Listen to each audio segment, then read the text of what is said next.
pleasure to open today's event and celebrate the collective accomplishments of BN and the 10 member institutions that make up our organization. Berkeley College, Brooklyn Law School, Empire State College, Long Island University, Brooklyn, Medgar Evers College, New York City College of Technology, New York University, Pratt Institute, St. Francis College, and St. Joseph's College. Together, we've offered over 6,000 career opportunities to students, with many more on the horizon. Our collective accomplishments do not end with career opportunities. Earlier this month, Medgar Evers College hosted a roundtable discussion with Congressman Hakeem Jeffries of Brooklyn and Eric Swalwell of California on the Future Forum. The Future Forum is a coalition of Congress members to engage millennials on how Congress can do its part to ease the burden of college debt so our students can follow their passion, own a home, or perhaps one day start their own business. Another event we had was the third annual Be Innovative Symposium in March at LAU Brooklyn, featuring panels highlighting faculty, innovators, and entrepreneurs, in addition to office visits, networking opportunities, and the Hack Brooklyn Innovation Challenge. This year's hackathon winner, a team of 7 from LAU Brooklyn, developed a concept to expand the free Wi-Fi in downtown Brooklyn to increase access for those who work, live, and learn in Brooklyn. All of this would not be possible without the support and hard work of the faculty and staff of the BN member institutions. At this time, I'd like to introduce the man with the plan who has mentored, strategized, and put so much passion into the development of the Brooklyn Education Innovation Network. To give a snapshot of what is on the horizon for BN and introducing our featured speaker, please welcome to the stage Dr. Edward Summers, Executive Director of the Brooklyn Education Innovation Network. As you all know, I'm Dr. Eddie Summers, and I run the Brooklyn Education Innovation Network. And it's almost hard to believe, to be honest with you, a year and a half ago, I was recruited to start this initiative, and quite honestly, it's grown quite a bit. We are our own 501c3. We used to be a part of the Downtown Brooklyn Partnership, but we've expanded and became our own entity. We've expanded our staff as well. We went from a 1-person shop to about a 7-person shop, and I'll tell you a little bit later about the people that work for BN and how dedicated they are for our organization. But Ryan, asked me to really think about and talk about what's next for BN. So what do we hope to do in the future? We've done a lot in the past year. We have a tremendous amount of wins, and so I don't want to talk about those accolades. You'll read about those in your newsletters. But what's next for us is we have a tough year ahead of us. We are going to start to undertake some conversations on cross-registration. So cross-registration means that we're going to start to talk to our provosts and our registrars to talk about ways in which, if you're a student in Brooklyn, how can you take a class at another institution? So if you're a student at St. Joseph's College, how can I take a 400 level chemistry class at St. Francis? So we're going to begin those hard conversations. They're never easy, because it involves the faculty, it involves the academic component of an institution, but we're going to undertake those conversations. We've also begun to undertake some conversations about developing our K-12 pipeline. What does that mean? So just this week, we hosted several of our schools in partnership with Watley Secondary School, who are represented here, and the College for Every Student, which is CFES. So what we did with CFES and Watley is we brought several of our member institutions there to talk about their institutions and talk about what they offer. And this just begins our K-12 initiatives. And so we will have conversations throughout the whole summer about how we could enhance partnerships all around the state and all around the country increasingly. We also are involved with some international partnerships. Next week, I'm actually flying to Denver to meet with 2 organizations, one which we proudly will say it's called BAU Global, where we signed an MOU with them, where we'll start to undertake 9 different types of programs. And so we'll begin those conversations next week. I'm meeting with their chancellor and rector, who serves essentially as their president, next week in Denver. We're also going to be meeting with an organization called Keystone. Keystone is an organization that helps institutions bring international students to America. Ryan and I had the pleasure of this year having the opportunity to write a proposal for China, where we would bring 50 Chinese students here in the fall for a whole semester. So Ryan and I worked really hard on developing that program, although we lost the bid to Albany because, of course, New York City is a little bit more expensive than Albany. They could house students at $500 a semester, and we had to house students at $8,000. So, of course, we weren't winning that bid. But what Ryan and I decided to do is, since we put so much hard work and effort into developing that proposal, we're going to go after it anyway. We're going to partner with Keystone, and we're going to go after the students. And why not, right? Let's just do it. Because that's what BN has always been about. We're just about just doing things. We have a good idea, and we just run with it. We work with our partners to just get it done. So those are some of the things that we're going to be doing. There's a ton of other things. We're going to start some boot camps next year where if you're that senior majoring in philosophy, trying to figure out what you want to do with your career, we're going to host a 4-point series where at the end of that series, students will be able to get a certificate saying that they completed a boot camp. It's going to be focused on entrepreneurship and coding and just very basic stuff, but we think it's important to help complement the education and academic program that our partners are delivering. So that's what's next for us. We have a lot more work to do. We've had a decent year, but we have a lot more to accomplish with BN. So that's my update. So now let me turn to Dr. Dennis J. Murray. So I didn't prepare any remarks because I didn't know Dennis well. So I'm going to give you a lot of stories about Dennis and our 8 years of, that I worked for Dennis. Actually, I'm not. I'm not going to embarrass Dennis. Dennis and I have had a great friendship ever since I was a freshman at Marist, believe it or not. Right away, Dennis recognized me as a potential student leader and a potential leader in higher education or whatever sector I wanted to be in. And all throughout my years at Marist as an undergrad, my 4 years, I've always connected with Dennis, whether I was working at college activities or giving tours. Dennis and I always found a way to connect and talk to each other. And I still remember my junior year at Marist College when I got asked by Dennis to attend. He was hosting recipients of the Eleanor Roosevelt Valcare Medal, and he asked me to attend that dinner. And I, at that dinner, built a great relationship with Franklin Thomas and Kate Roosevelt Whitney, who's related to the Roosevelt family, obviously. And I think Dennis never forgot that. And that's one of my most memorable moments is being a junior and being able to go and have a dinner with, as Bob, who I call Bob's mother would say, my grandma, highfalutin folks, right? Like for a boy from the Bronx, going to have dinner with highfalutin folks. And so, I'm sure Dennis probably felt that way because he came from, LA. And so he probably felt that way when he first got the opportunity to go to the dinner. But that dinner was really memorable to me. And I still continue to have a relationship with Franklin Thomas and Kate Roosevelt Whitney many years later. And I sat on the board of the Eleanor Roosevelt Center as well as a product of our relationship with them. But that's definitely one of my fondest memories. And then another fond memory of Dennis is obviously him asking me to come work for him when I graduated from Marist. I actually said I had to think about it first. I didn't accept right away because I already had a dig with the DEC, but after giving it considerable thought, I said, why not? And literally working for Dennis made me fall in love with higher education. I knew right away, 6 months after working with Dennis, that I was in the right spot. I was actually supposed to go on to law school, believe it or not. The plan what Dennis and I made was that I would finish up my master's and then go on to law school. But literally, I enjoyed my experience of working with Dennis and helping to strategize on how to best advance Marist. It's been great, and it's really stuck with me and all throughout my career, whether I was at Union or Stony Brook and now at BN. I've always used the motto of do good, work quietly. So thank you, Dennis, for that. One thing I wanted to talk about Dennis, he's served as president of Marist for 37 years. Marist has had transformational growth. Marist is definitely a different place. Every year it becomes a different place. It's remade itself. But one of the things that I want to tell you about Dennis and why I believe he's an inspirational leader that not only talks the talk, but he walks the walk. And I'll talk about one program. I can talk about many programs that Dennis and I worked on together, but I'll talk about one program in particular. Dennis, when I worked for him, started this presidential referrals programs where we help students from LA and parts of New York City get to Marist, and then we supported them. And I mean support in the truest of sense. It's one thing to say, yeah, we support them, we got all these services here at the institutions, but what we did, we actually spent time with them and mentoring them and grooming them and advising them and really helping to eliminate any barriers to their success. These students came from some very harsh backgrounds, and Dennis and I really worked hard to make sure that we graduated these students. And that's something that, you don't hear every day that a president is that much invested in students. I know presidents are invested in students. They love students because they wouldn't do the job they do if they didn't love students, but oftentimes presidents have complex schedules, they're traveling, they're fundraising, they're trying to manage the day-to-day institution. But anytime one of those students, and any student at Marist, quite honestly, came to Dennis, Dennis would spend some time with them. But that program really meant a lot to me, and I know it means a lot to Dennis. Dennis actually started a fund to support those students in ensuring that they eliminate their barriers. So one of my keen moments is really this program, and Dennis has many legacies, and I know he'll come up here and talk about, it's about the team that he's built and the faculty and staff, and absolutely, but it is about his leadership and his commitment to higher education and access to higher education. So without further ado, I bring you Dr. Dennis J. Murray. Thank you.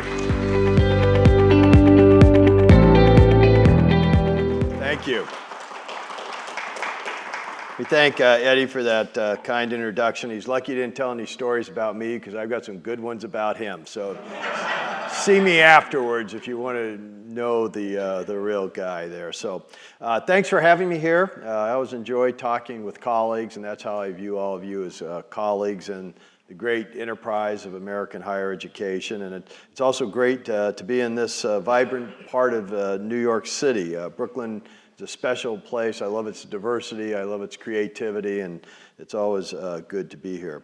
What I thought I'd do this evening for you is talk a little bit about, first of all, leadership, and second, tell you why I think leadership's becoming more complex. I think people at all levels of an organization have opportunities to be leaders, but it is definitely more challenging. And then what leaders and organizations, I think, are going to have to do to cope with this disruption and complexity that we're finding not only in higher education, but virtually in all areas. And then if time permits afterwards or just chatting together, I'd be happy to take a few questions. But first of all, a few thoughts on leadership.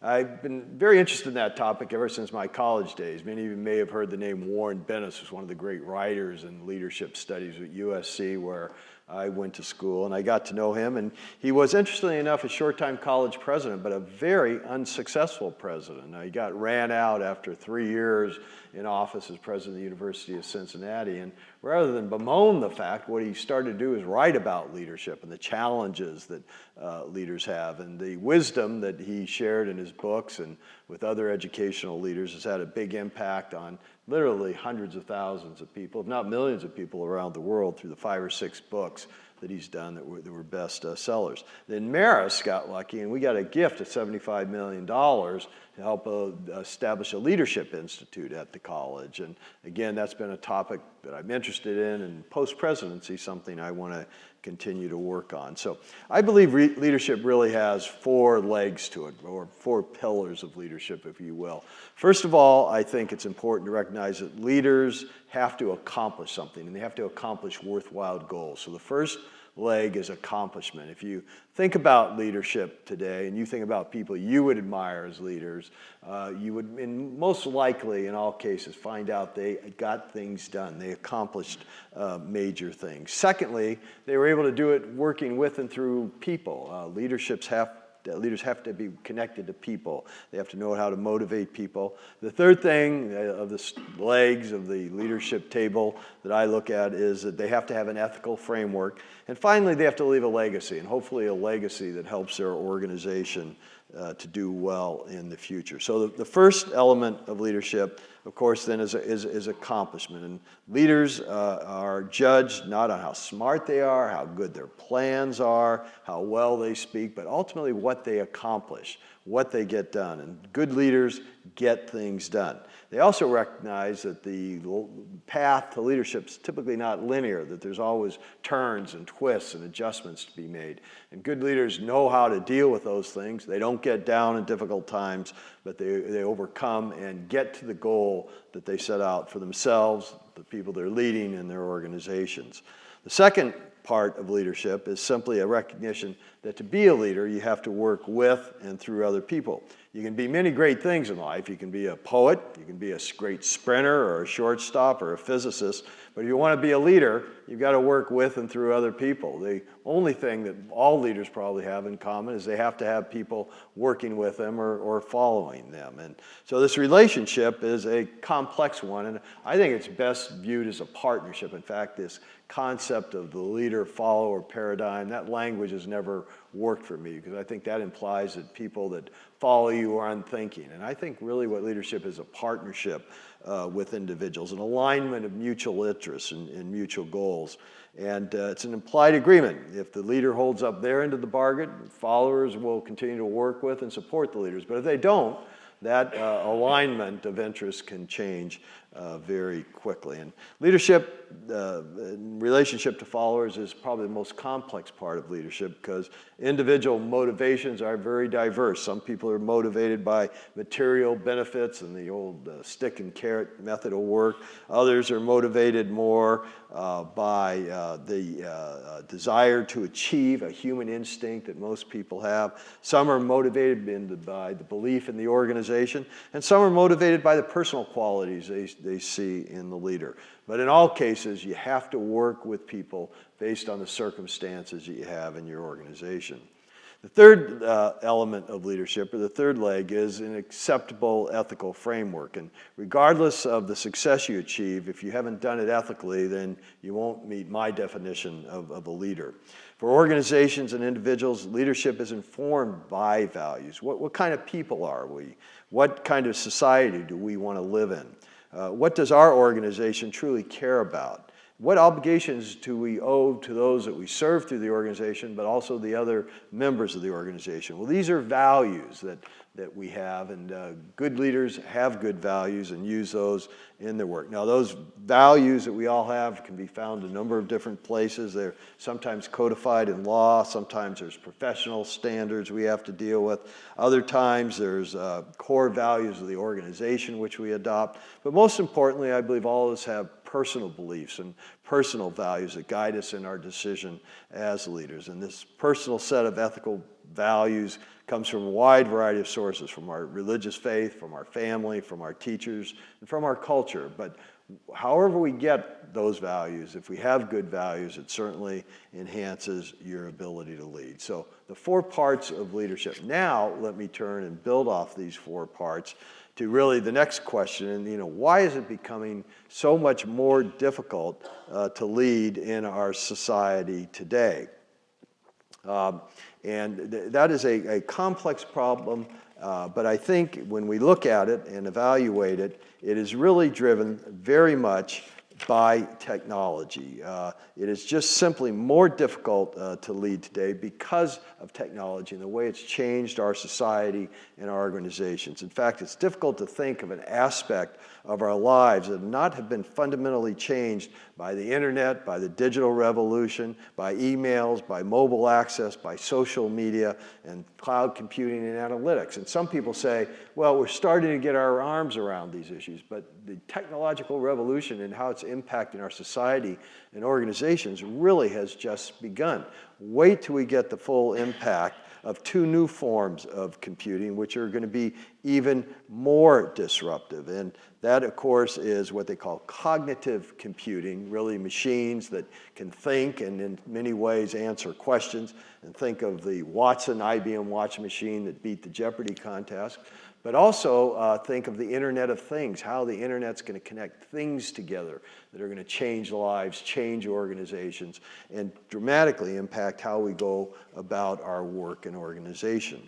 Now, all these technologies are nice to think about, but the real thing for leaders is to figure out how they're changing what we do. And the impact, I think, is found in 5 key areas. First of all, it's made leaders face ever-increasing complexity in their organizations and their environments. The world is becoming more interconnected. There are more elements to deal with. The reality is that organizational leaders today are finding new connections and integration and thus being challenged in new ways. And that's why it's interesting to see an organization like this, a consortium of colleges and universities, because I think that's one of the answers, which I'll get to later, that will allow you to deal with this complexity. But decision-making in these environments is far more difficult than in simpler settings. Elements in complex environments interact in unpredictable ways, and actions can have unintended consequences. And this complexity and unpredictability is really the new normal for organizations in the world today. The second way that technology is changing us, it is increasing the speed at which change is taking place. In fact, change is taking place at an unprecedented pace in the world today.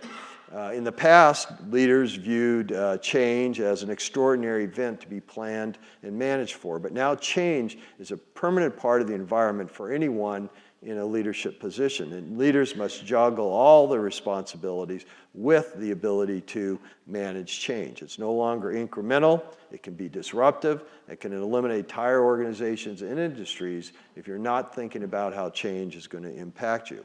And again, technology is behind much of this. So rapid change, the second element that is changing the role of leaders.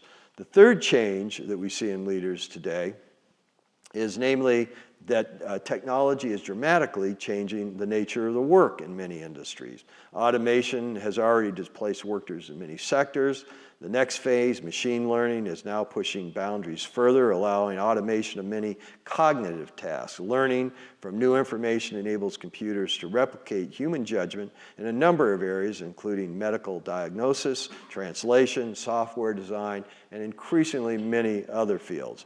Linked with advances in natural language, the potential for automation extends even further to a broad range of new tasks and professions.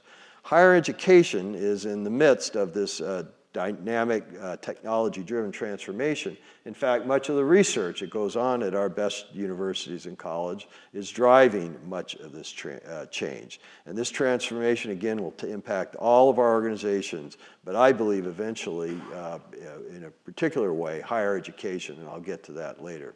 A fourth change that this technology is driving is that leaders in all different fields are confronted by risk posed by new competition that the technology is enabling. An important feature of the new normal is that competition frequently comes from unexpected places. In the private sector, we have seen competition emerge that could not have been imagined even a few years ago. If someone would have told me that the biggest technology competitor to IBM was going to be Amazon and not another technology company, I would have thought they were crazy. But in cloud computing, Amazon is a great competitor with IBM.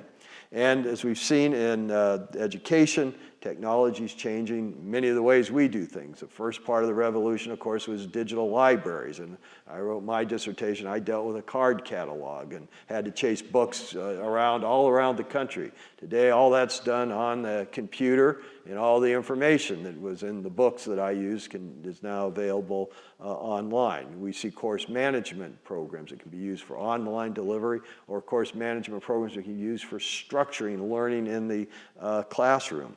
And for those in higher education, and there are many that we run across at every institution that say it can't really happen here because we're in a different type of business, I'd urge them to rethink that. We at Marist every year host a major conference for media leaders from all around the world, mostly the major publishers from publications like the LA Times and the New York Times and a variety of the other publishers, which are an important part of our democracy.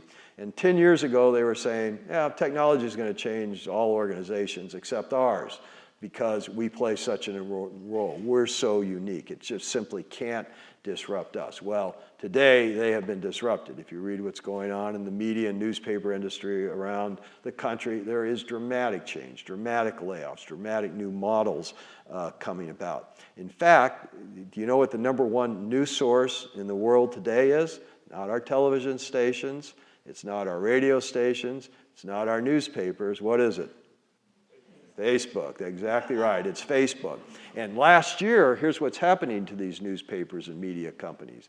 Of all the new ad revenue in the United States, now new ad revenue in the United States that was created last year that used to support television and newspapers and other types of communications media, 85% of it went to only 2 companies. And how many of them were traditional media companies? 0. It went to Facebook, and what else?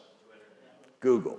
Okay, so the biggest change and disruption in the media industry, and that could happen in part to higher education. So the fifth challenge that we're confronting is that, and I'm sure you've all experienced this at different levels in your organizations, is that technology is allowing constituencies that we have to deal with in higher education to be more sophisticated and in many ways more demanding.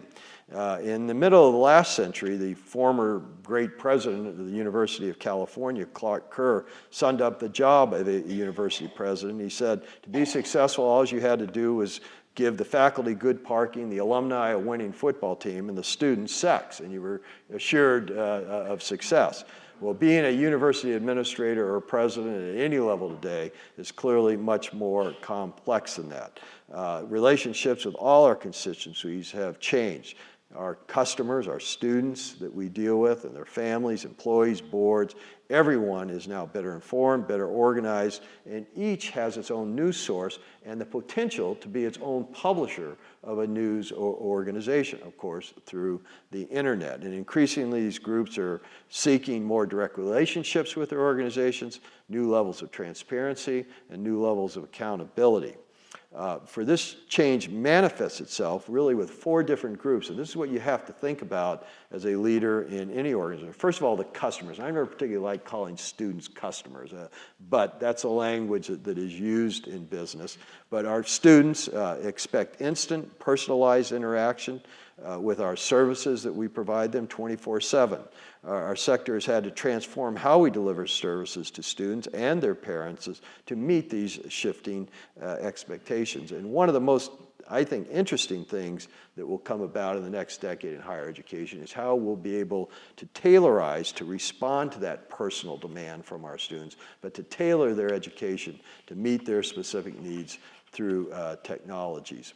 And just to give you an example of one of the big research projects we're working on, if a faculty member is using either an online course management program or using a course management program to teach in the classroom, but to have the students get their information and do their work and collaborate online, there's tools called predictive analytics that we have identified and tested at a number of universities around the country that actually after 2 weeks can spot student problems and predict the likelihood that those students will be able to complete the course, and at the same time, with these good analytics, figure out what areas they're deficient in. Now think what a great tool that would be for a teacher to then allow a teacher to help individualize how they're approaching specific students, to help those students get through the course, because all good educators want their students to complete, to be successful. But we'll have these new tools to help us in that area. Second constituency group, of course, is the members that make up our organizations. Faculties, administrators, staff members are no longer passive recipients of communications from leaders regardless of the level of the organization. They expect to be engaged, and they expect to influence the decisions that affect them. And technologies have enabled them to make this demand, but it's going to be technologies that effective leaders will use to respond to those demands. Community groups and other stakeholders are able to have more significant impact on organizations and leaders in the past through the use of social media and other digital tools to help organize their efforts and communicate their beliefs. And even the relationship between our leaders and their boards of directors or trustees are changing, where technology enables and demands new tools for transparency and communication. Now, reconciling the often conflicting interests of empowered constituencies is one of the major goals of leaderships, and we all like to find those win-win situations. But the truth of the matter is, in an era of constrained resources and increasing demand for attention from all these constituencies, sometimes the best a leader can do is simply use good judgment to make those decisions which are in the overall best interest in the organization. So the third part of my remarks is, how are leaders going to be able to respond to this? How are these changes? What technology is doing to us? The difficulties they've created for our jobs? Well, all of these challenges are creating disruption in organizations, and higher education is no different. Now, I recently participated in a worldwide study. I've done this for the last few years of CEOs from business, government, universities, and the nonprofit sector. And this information of these leaders all around the world is compiled and shared in various publications with these CEOs. So this past year, they asked the CEOs what they thought that an organization would look like to be best in class. And it was amazing the similarities between organizations in the nonprofit sector, higher education, corporations, and even government. So here are some of the items that the CEOs collectively concluded. One, our organizations were going to have to be more creative, they were going to have to be more open, and they were going to have to be more collaborative, working in different ways with different partners and organizations. And again, my credit to Eddie and all of you for the work you're doing in that regard. Second, organizations have to frequently talk about and not be afraid to disrupt the status quo. Now, many people think of colleges and universities as very progressive liberal organizations, and in one realm we probably are. In the other area, we're a very conservative lot, and we don't like to disrupt the status quo, and that's something I think leaders are going to have to talk more about with their constituents in the organization. The third characteristic of the successful organization is they'll try new things and learn from failure, but they'll do it quickly. Most organizations, or even those, many don't experiment, but even those that do, they fail over too long of a period of time with new ideas. You got to learn how to fail quickly, not punish those who had good ideas that maybe failed, but then redirect your efforts to make your organization more successful. Again, fourth element of the successful organization is they empower their members, but also hold them more accountable. And this is one of the things, again, that technology can allow us to do. You have to empower individuals, but they have to be held accountable. The fifth element was they would have a strong culture with a genuine concern for people and the communities where they reside. I think generally we do a good job in that regard in American higher education. And they'll have to understand their customers, or in our case, our students, very well, better than we do today, and not only collaborate with them, but collaborate with other organizations and other resources that might help those students attain their goals. The seventh characteristic of the successful organization is they're going to be agile to keep pace with that rapid change we talked. And the final thing, and maybe this is most important, is they will innovate at all levels of the organization and all the different ways innovation can take place. And I thought that was interesting when I saw innovation in the title of the work that you are all doing. So let me tell you a little bit about innovation as my final thought. Innovation really is more than just a big idea. It's an ongoing process of creating value from something new. So that's the definition of innovation. Now, most people, when you say innovation, they think, oh, only technology, I have to invent something. But that's not true. We can think about innovation in colleges and universities and all organizations in a variety of different ways. And here are the key ways, all the dimensions of innovation. First of all, product or service innovation. Of course, education is what we provide. That's the service we provide that drives significant customer value with the potential to open up new markets and open up new competitive landscapes. So what is it in higher education that we can do with innovation that indeed will provide more a better value proposition for our students? And increasingly for universities today, that's a critical question. What is our value proposition and how can we do it better?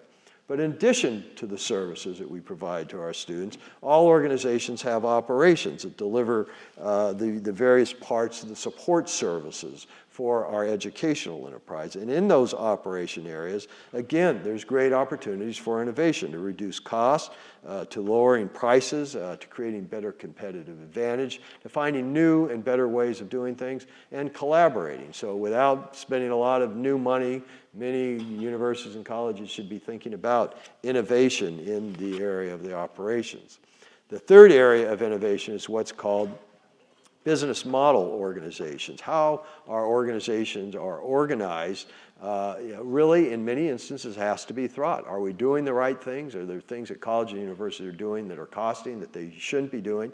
And what for your organization or university or college is the best thing for you to focus on to be successful? So we have to think about the organizational models that we all have, our organization charts, if you will, and figure out if there's ways to restructure those or make them better in terms of the mission that we have within our universities. The next area of innovation is revenue model innovation. How we monetize value, what we charge for, what we don't charge for is critically important. Probably the biggest challenge confronting private educational institutions. And then there's the enterprise model innovation, innovating the way the organization operates, its internal value chain, how it partners, how it collaborates. And finally, there's industry model innovation, those who will be smart enough and creative enough to really maybe change the whole nature of their college or university to be a truly industry level innovator. And again, the most classic example of that is Amazon. Just think 10 years ago how a lot of our retail industry operated in the United States and how it has dramatically changed because one person had a vision of a new industry model that he believed would change the world, and indeed, for many people, it has changed the world. So the Brooklyn Education Innovation Network is an excellent example of many of these principles in action. That's why I was pleased to be with you. In my view, innovative organizations like yours will play a central role in helping our sector not just survive, but to grow and improve and to better be able to serve our students and the communities where we reside. So again, I commend all of you. I thank my good friend for inviting me down here, and now I'd be happy to answer any questions about higher education, leadership, or anything else that you'd like to talk about for the remainder of the evening. So thank you for letting me be with you.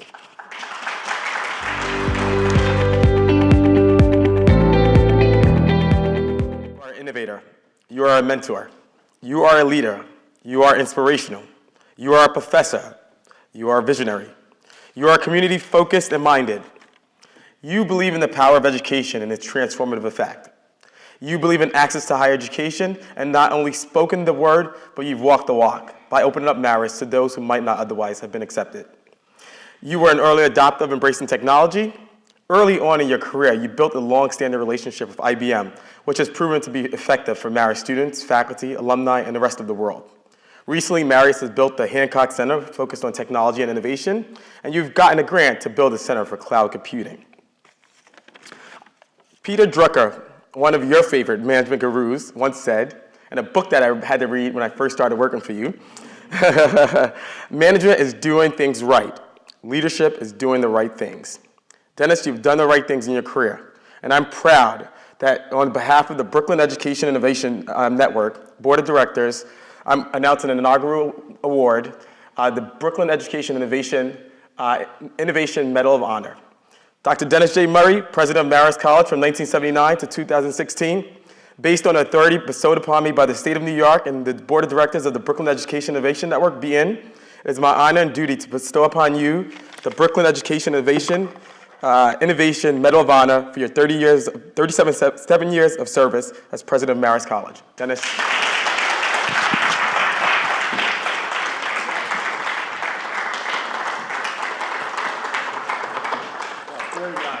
Thank you so much.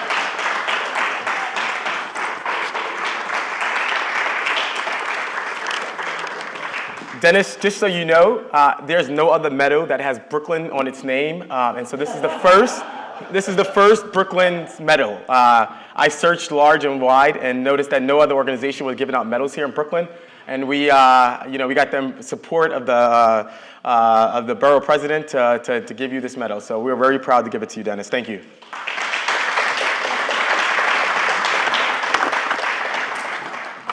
So I'd be remiss if I first and foremost didn't obviously thank the Brooklyn Education and Innovation Network, our member institutions, our board of directors, our liaisons, our more than 14 committees. Yes, we have 14 committees.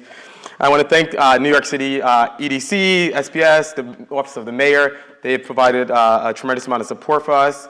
I want to thank our partners and employers who have hired many of the students that we've promoted to them. I want to obviously thank the Downtown Brooklyn Partnership, which started the Brooklyn Education Innovation Network. We're proud of our partnership, and that continues. Thanks to NYU for hosting us today. And of course, thanks to my family for being supportive. And of course, last but not least, and I don't know where they went at, but I'm going to talk about them. First and foremost, thanks to Ryan McAllister, who you heard from, our Director of Operations. He's an amazing person. He came on board, believe it or not, just a few weeks ago, 3 months ago, Ryan. And literally, he's transform the work that we're doing, and I really appreciate his partnership. I'd like to thank Ryan DeYoung, who serves as our marketing and social media consultant. Ryan has been with me pretty much from the beginning, actually, advising me on the best way to brand and promote the Brooklyn Education Innovation Network. So thank you for your work, Ryan. I'd like to thank somebody who's not here, who recently joined us in our ventures on our international fronts, is Duleep Diastali, who has been working for us for free, to be honest with you. He's really helped us to shape our international agenda. So I really thank Duleep for doing that. And he's the reason why I'm going to Denver next week to set up these meetings to really build these programs to support the work that we're doing here in Brooklyn, to develop that pipeline for our institutions here. We just brought someone else on board. Her name is Sherry, and she's going to be our educational program manager. Looking forward to working with her to develop our educational programs and to really fine-tune some of our existing programs as well.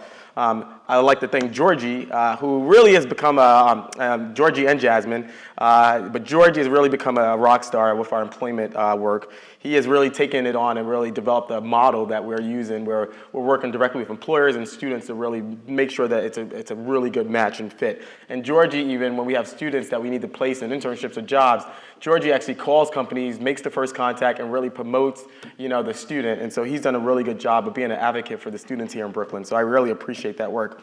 And then Jasmine, who is a St. Joe's student, and she's graduating tomorrow. She's been a part of our organization for a couple of months. Very proud of Jasmine. We're keeping Jasmine on a part-time role while we help her figure out what her next steps are. We're thinking graduate school, and so once she goes to graduate school, we'll continue this relationship with her because we've appreciated everything she's done. Jasmine has really stepped it up. She came to us in January and said, I want to plan events. And I said, you know what, Jasmine? Here's all of our events. Plan them. Do it. You got this. Run with it. And she's really done a good job and really supportive of really just everything that we do at the organization. So thank you, Jasmine. I really appreciate it. So a year and a half ago, if you were to ask me where would BN be, I would have never guessed that we would have come this far. We've done a lot, but there's still a lot to accomplish. I ask that we take this night and enjoy our accolades, but realize that we have more work to do, and that BN won't be able to do what we do without all of you. So thank you. A man once told me that the key to success is persistence, challenging the status quo, and doing despite what people think. He also taught me that this notion of assessment and continuous improvement, and the fact that no organization should ever rest on its laurels. You should always reevaluate what you're doing and how you can do it better. Well, of course, that man is no other than Dr. Dennis J. Murray. Again, thank you all.